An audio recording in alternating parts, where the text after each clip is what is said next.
Matric পৰীক্ষাৰ ফলাফল পাৰ হৈ গ'ল, কিন্তু এই মেট্ৰিক পৰীক্ষাৰ ফলাফলত ছেটিছফেকশ্যন মাৰ্ক নোপোৱাৰ বাবে যোৰহাটত এক মৰ্মান্তিক ঘটনা ঘটিছে।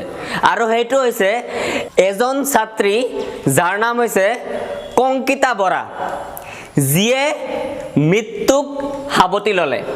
এইজন ছাত্ৰীয়ে মেট্ৰিক পৰীক্ষাত 63% লৈ পাছ কৰিলে, কিন্তু এই ফাৰ্ষ্ট ডিভিজন অৰ্থাৎ 63% পোৱাৰ পিছতো তেওঁ কিয় আত্মহত্যা কৰিলে সকলোৰে মাজত কেৱল এইটোৱে প্ৰশ্ন। আৰু এইটো আত্মহত্যাৰ মূল কাৰণ যিটো এনালাইচিছৰ পৰা দেখা গৈছে সেইটো হৈছে ফেমিলি প্ৰেছাৰ, সোসাইটিৰ প্ৰেছাৰ। এইবেলি যে আত্মহত্যা কৰিছে এইটোৱে নহয়, প্ৰত্যেক বছৰে মেট্ৰিক পৰীক্ষাত ষ্টুডেণ্টসকলে ছেটিছফেকশ্যন মাৰ্ক বা পাছ নকৰাৰ কাৰণে আত্মহত্যা কৰিয়ে আছে। গতিকে এনেকৈ আৰু কিমান দিন চলিব? আমি ইয়াৰ পৰা হাত সাৰি থাকিবই লাগিব। আৰু মই যেনেকৈ কৈছোঁ ইয়াৰ পৰা হাত সাৰি থাকিবলৈ মই প্ৰিভিয়াছ ভিডিঅ'ত অলৰেডি মই কৈছোঁ যে কেনেকৈ হাত সাৰি থাকিব লাগিব। আমাৰ বেষ্ট ট্ৰাই কৰিব লাগিব, আমাৰ জীৱনত ভাল পাব লাগিব, আৰু আমি সকলো ক্ষেত্ৰতে বেষ্ট ইফৰ্ট দিব লাগিব। আৰু মাক দেউতাকে আমাৰ ষ্টুডেণ্ট, আমাৰ ল'ৰা ছোৱালীসকলৰ লগত ট্ৰু ফ্ৰেণ্ডশ্বিপ কৰিব লাগিব, যাতে আমাৰ ষ্টুডেণ্টসকলে সকলো বস্তু নিৰ্ভয়ে শ্বেয়াৰ কৰিব পাৰে।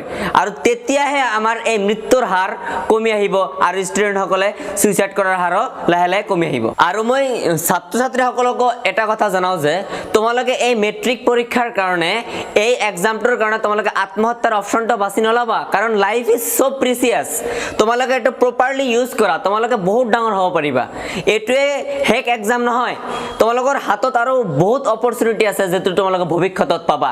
গতিকে এতিয়াই তোমালোকে মৃত্যুক সাৱটি লোৱাটো একদম দুৰ্ভাগ্যজনক কথা, আৰু ইয়াতকৈ বেয়া কথা আৰু জীৱনত হ'বই নোৱাৰে। ষ্টুডেণ্টসকলৰ কাৰণে এটা ভাল খবৰ, কাৰণ যিসকল ষ্টুডেণ্টে মেট্ৰিক পৰীক্ষাত 2019ত 75% বা তাতকৈ ওপৰত পাইছিল তেওঁলোকক আনন্দৰাম এৱাৰ্ড হিচাপে কম্পিউটাৰ দিয়াৰ কথা আছিল, কিন্তু কিবা দুৰ্ভাগ্যজনক কাৰণে সেই সময়ত দিয়া হোৱা নাছিল। আৰু সেই এৱাৰ্ডটো অতি সোনকালে তেওঁলোকক দিয়া হ'ব। আৰু যিসকল ষ্টুডেণ্টে এইবাৰ 75% বা তাতকৈ ওপৰত লাভ কৰিছে তেওঁলোকক আনন্দৰাম এৱাৰ্ড হিচাপে কম্পিউটাৰ দিয়া নহয়, কিন্তু তাৰ পৰিৱৰ্তে 20,000 টকাকৈ দিয়া হ'ব।